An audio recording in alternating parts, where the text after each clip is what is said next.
अस्सलाम वालेकुम, welcome to my YouTube channel. Math notes में आपको class 9th, 10th, first year और सेकंड ईयर की तमाम एक्सरसाइज के सोल्यूशन बताए जाएंगे। इसके अलावा SLO बेस्ड क्वेश्चन और उनके भी सोल्यूशन बताए जाएंगे। मज़ीद मालूमात के लिए मेरे चैनल को सब्सक्राइब करें। सब्सक्राइब करने के लिए बेल आइकन को दबाएं और अपनी राय का इजहार कमेंट सेक्शन में करें। आज की वीडियो फर्स्ट ईयर के स्टूडेंट्स के लिए है, जहाँ पे एक बहुत ही इंपॉर्टेंट प्रूफ उनके लिए लेके आई हूँ। यहाँ पे आपने proof square root 2 is an irrational number. ये तो हम सबको पता है कि स्क्वायर रूट में अगर कोई प्राइम नंबर आ जाता है तो वो इरेशनल नंबर ही होता है, लेकिन अब हमने इसे प्रूव करना है, लेकिन हम इसे प्रूव कॉन्ट्रडिक्शन मेथड से करेंगे। हम सपोज कर लेते हैं square root 2 is rational number. ठीक है, ये अभी सिर्फ हमारी सपोजिशन है कि हम सिर्फ ये सपोज कर लेते हैं कि जो स्क्वायर रूट 2 है हमारे पास वो एक रेशनल नंबर है। अगर ये रेशनल नंबर है तो इसका मतलब स्क्वायर रूट 2 हम p/q की फॉर्म में लिख सकते हैं। ठीक है, जिसमें हमारा q is not equal to 0 है। ठीक है, तो अगर हम इसको इस तरह लिखें कि p is equal to square root 2q और स्क्वायर लें हम दोनों साइड पे, तो हमारे पास बनेगा p square is equal to 2q square. ठीक है, इसको हम इक्वेशन 1 कह देते हैं। ठीक हो गया। अगर तो हमारे पास ये p square is equal to 2q square है, तो राइट हैंड साइड पे अगर हम देखें तो हमारे पास जो q स्क्वायर के साथ फैक्टर आ रहा है वो 2 है। तो इसका मतलब है कि जो हमारे पास लेफ्ट हैंड साइड पे नंबर है वो क्या है हमारे पास, उसका भी सेम ही फैक्टर होगा। अगर सेम फैक्टर हो तो इसका मतलब कि जो हमारे पास प्राइम नंबर का फैक्टर है उसका स्क्वायर उस वक्त ले सकते हैं जब उसके अंदर कम अज़ कम 2 स्क्वायर मौजूद हों। ठीक है, तो ऐसी सूरत में हम p स्क्वायर को सपोज कर लेते हैं कि हमारा जो p स्क्वायर है वो 4p प्राइम स्क्वायर के इक्वल है।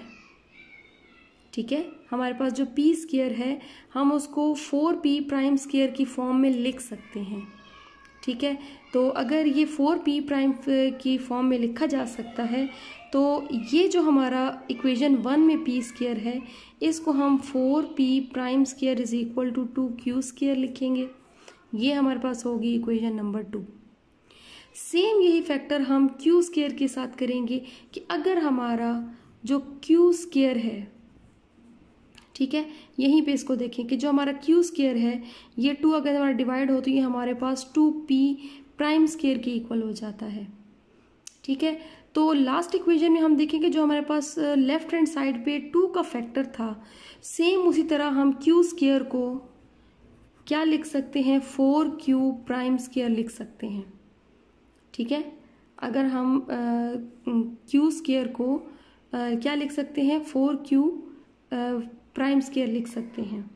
ठीक है, तो इस तरह हमारे पास जो इक्वेशन बन रही है p square is equal to 4p square is equal to q square, जो हमारे पास इक्वेशन बन रही है उसमें हम क्या करते हैं, अगर हमारे पास 2 प्राइम स्क्वायर हो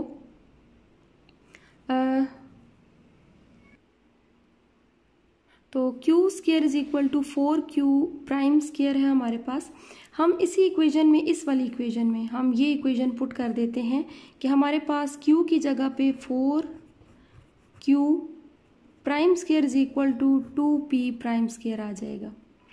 तो इस तरह से जो हमारे पास इक्वेशन रिड्यूस होके बनेगी वो p prime square is equal to 2q prime square, यानी यहाँ से इस 2 को हमने डिवाइड कर दिया है। ठीक है, अगर हम अपनी इक्वेशन नंबर 1 और 2 में देखें, ठीक है, तो हमारे पास जो बन रहा है वो p is equal to 2p prime बन रहा है। ठीक है, और अगर हम q की फॉर्म में उसको देखें कि जो हमारे पास इक्वेशन नंबर 3 थी, इक्वेशन नंबर 3 हमारे पास कौन सी थी, q square is equal to 2p prime square, ये हमारे पास इक्वेशन नंबर 3 थी और ये वाली हमारे पास इक्वेशन नंबर 4 है। तो अगर हम इन 3 और 4 को देखें तो जो हमारे पास q है वो 2q प्राइम बन रहा है।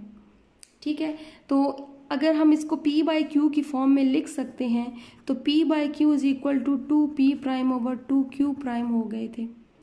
ठीक है। तो इसका मतलब ये है कि ये हमारे पास इनकी लोएस्ट फॉर्म है, ये कॉन्ट्रडिक्शन मेथड है। इट मीन्स ये पॉसिबल नहीं है कि p is equal to 2p prime है, p by q is equal to p prime over 2q prime है।